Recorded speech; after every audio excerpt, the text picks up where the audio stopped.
जय श्री कृष्णा दोस्तों, आप सभी लोगों का स्वागत है हमारे यूट्यूब चैनल पे। दोस्तों आज हम यहाँ पे बात करने वाले हैं जो आपका आज पेपर हुआ था एसएससी सीजीएल का 27 जुलाई को फर्स्ट शिफ्ट में, उसके मैं जीके जीएस के सारे क्वेश्चन कराने वाला हूँ जो आपके एग्जाम में आज पूछे गए थे। दोस्तों ये 100% रियल क्वेश्चन होने वाले हैं। जो स्टूडेंट पेपर दे के आए थे उन लोगों के जरिए मुझे सारे क्वेश्चन मिले। तो दोस्तों प्लीज़ वीडियो को पूरा देखें।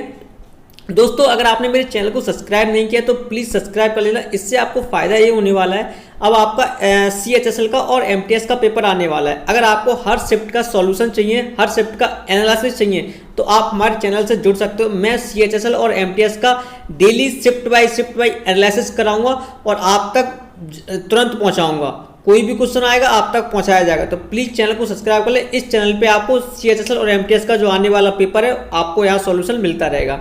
ठीक है, तो हम अपने बढ़ते हैं पहले क्वेश्चन की तरफ। तो फर्स्ट क्वेश्चन हमारा क्या है, जो लहसुन होता है, लहसुन में क्या उपस्थित होता है। ठीक है, हमें याद रखना है लहसुन का दूसरा नाम भी क्या होता है, गार्लिक।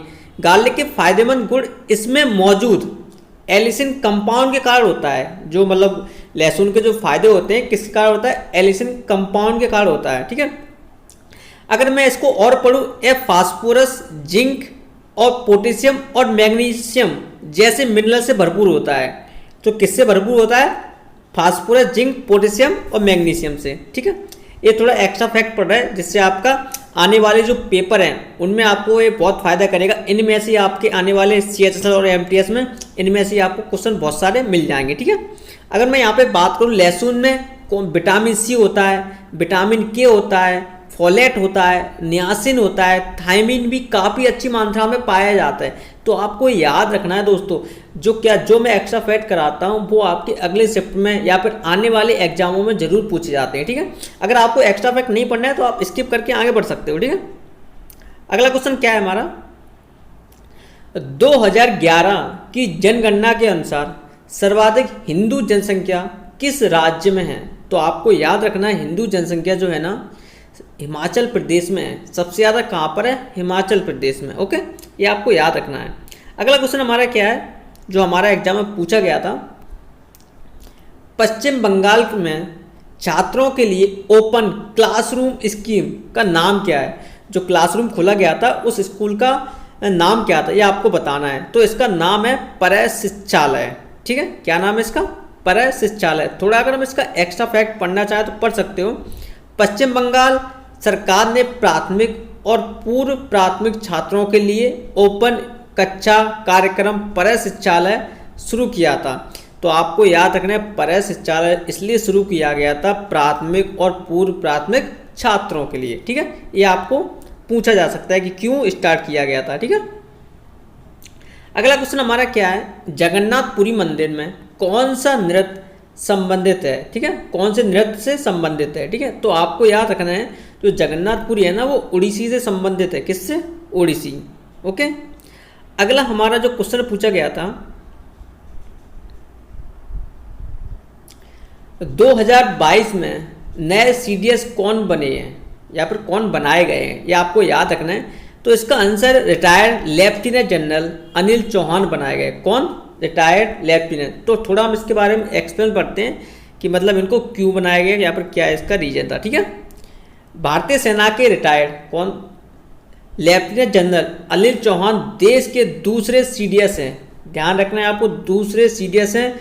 जनरल बिपिन रावत की हेलीकॉप्टर क्रैश में निधन के बाद उन्हें 28 सितंबर 2022 को CDS के रूप में नियुक्त किया गया था।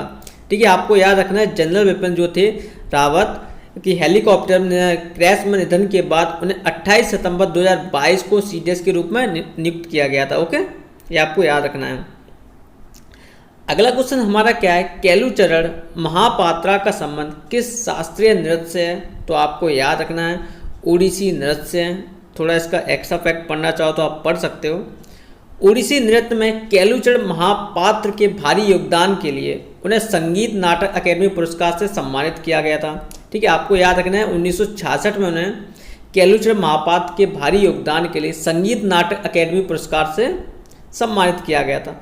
मध्य प्रदेश सरकार द्वारा कालिदास सम्मान से भी सम्मानित किया गया उनको। ध्यान रखना है आपको, कालिदास सम्मान से भी उनको सम्मानित किया गया है। ओके, अगले क्वेश्चन की अगर हम बात करें यहाँ पे, भारतीय राष्ट्रीय कांग्रेस की जो स्थापना हुई थी वो कब हुई थी? तो आपको याद रखना है 28 दिसंबर 1885 को भारतीय राष्ट्रीय कांग्रेस की स्थापना हुई थी। ठीक है, अगर मैं इसकी बात करूं कि इसके अध्यक्ष कौन थे, ठीक है, इसके बारे में थोड़ा पढ़ें। भारतीय राष्ट्रीय कांग्रेस की स्थापना आज ही के दिन 28 दिसंबर 1885 को व्योमस चंद्र बनर्जी की अध्यक्षता में वाले पहले बम्बई अधिवेशन में की गई थी। कहाँ पर की गई थी? बम्बई अधिवेशन में। किसकी अध्यक्षता में? व्योमस चंद्र बनर्जी में।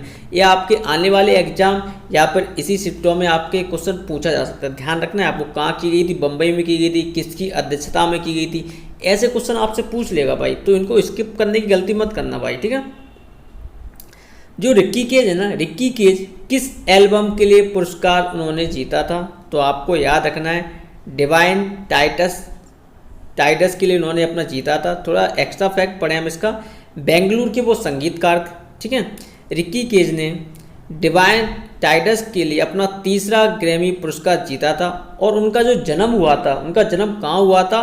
अमेरिका में उनका जन्म हुआ था, ये आपको याद रखना है। ठीक है, रिक्की केज का जन्म कहाँ हुआ था? अमेरिका में हुआ था। ठीक है, भारत में सबसे कम समय के लिए राष्ट्रपति कौन बनाए गए थे? कौन थे? ठीक है, आपको याद रखना है भारत में सबसे कम समय के लिए राष्ट्रपति कौन बनाए गए थे? तो इसका आंसर होगा जो डॉक्टर जाकिर हुसैन भारत के राष्ट्रपति के रूप में सबसे कम कार्यकाल उनका था। ठीक है, कौन थे? डॉक्टर जाकिर हुसैन। दोस्तों, अगर वीडियो पसंद आया तो प्लीज़ कमेंट कर देना, और अगर आपको हमारे साथ जुड़ना है CSSL और MTS के पेपर के लिए तो आप हमारे चैनल को सब्सक्राइब जरूर कर लेना। Okay, thank you so much.